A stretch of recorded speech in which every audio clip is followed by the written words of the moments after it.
स्वच्छता का महत्व। बच्चों, बात उन दिनों की है जब बापू वर्धा से सेवाग्राम चले गए थे। वहां उन्होंने आसपास के ग्रामीणों से संपर्क करना आरंभ कर दिया। गांधी जी लोगों के बीच बैठते और नियमित रूप से वहां सफाई करते। कभी वहां की गलियों में झाड़ू लगवा देते तो कभी कुछ बच्चों को स्नान कराते। यहाँ तक कि बापू उनके गंदे कपड़ों को खुद अपने हाथों से धोने में भी संकोच नहीं करते थे। ऐसा करते हुए बापू को 3 महीने हो गए, लेकिन वहां के लोगों में स्वच्छता और सफाई के प्रति कोई लगाव नजर नहीं आया। सभी लोग अभी भी गंदगी में ही रहते थे, पर फिर भी बापू साफ सफाई के अपने काम में जुटे रहते थे।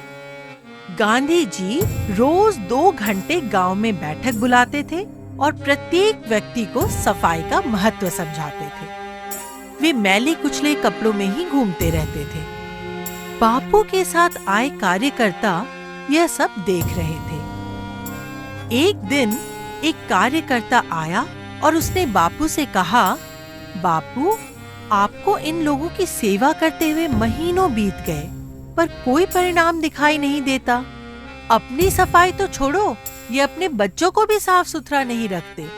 वे गंदा पहनते हैं, गंदा खाते हैं। यदि आपने खुद उन्हें साफ कपड़े पहना दिए या अच्छा भोजन करा दिया तो ठीक, वरना वे गंदगी में ही पड़े रहेंगे, वैसा ही खाएंगे। उन्हें जैसे कोई फर्क ही नहीं पड़ता। आप क्यों अपना समय व्यर्थ कर रहे हैं इन मूर्खों पर? छोड़ दें इन्हें इनके हाल पर। कार्यकर्ता की बात सुनकर बापू बोले, बस इतने में ही धैर्य खो दिया? अरे भाई, जिन ग्रामीणों की हम सदियों से उपेक्षा करते आए हैं, उनकी कुछ वर्षों तक तो निस्वार्थ सेवा करनी ही होगी। आपको धैर्य से काम लेना होगा। नव निर्माण में किसी चमत्कार की आशा नहीं करनी चाहिए। आज भले ही स्वच्छता के प्रति उनके मन में उपेक्षा का भाव हो, पर एक दिन ऐसा जरूर आएगा जब सफाई इनके जीवन का अंग बन जाएगी।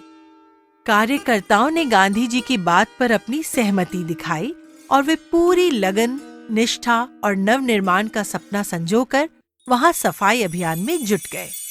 इसी का नतीजा रहा कि कुछ दिनों बाद उसका सकारात्मक परिणाम भी दिखने लगा। लोग धीरे धीरे सफाई पर ध्यान देने लगे और इसकी वजह से लोग स्वस्थ भी रहने लगे।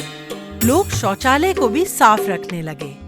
बापू ने ग्रामीणों की तारीफ की और उन सब से यह वादा लिया कि वह आजीवन इस स्वच्छता मिशन को बरकरार रखेंगे। जब गांव के लोग स्वच्छता के महत्व को समझकर उसे अपनाने लगे, तो बापू दूसरे गांव में स्वच्छता के महत्व को समझाने के लिए निकल गए। तो बच्चों, यह कहानी हमें स्वस्थ रहने की शिक्षा देती है। इसीलिए बच्चों, स्वस्थ रहना है तो स्वच्छ रहो। स्वच्छता में ही देवता का निवास होता है और स्वास्थ्य से बड़ी कोई पूंजी नहीं होती।